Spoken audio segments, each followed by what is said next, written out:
Hello everyone, my name is Farhan and welcome to my YouTube channel. Last week I posted a few videos on my channel and one of them was inspired by Peter McKinnon's underwater photography.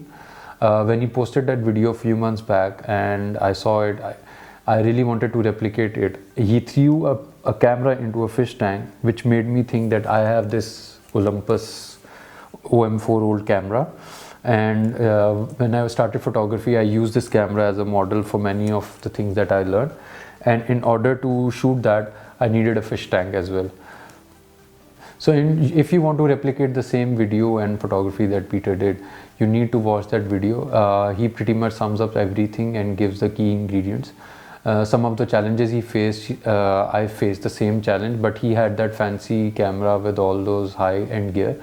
Unfortunately, I do not have that. My gear is pretty old.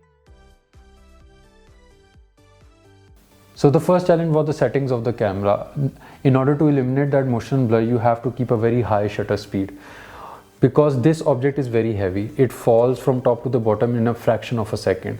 In order to have this object very sharp and all those bubbles that are generated when it falls, you have to keep a very high shutter speed.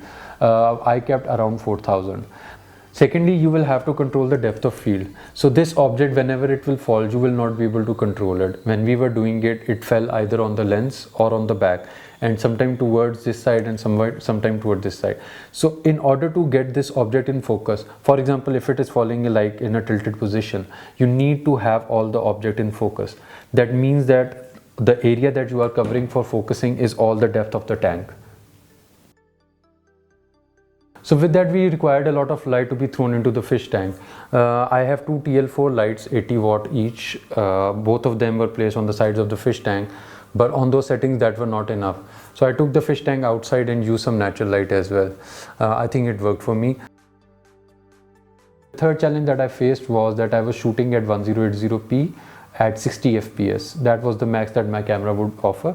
And since I did not have that 120 FPS, I did not get that smooth slow-mo that Peter got, but I am still happy with the result. I slowed the video down as much as I could to have that slow-mo, and I think it went pretty well. It was a great fun shoot, apart from the challenges that we faced, and I would like to do one more video on it again when I have 120 FPS camera.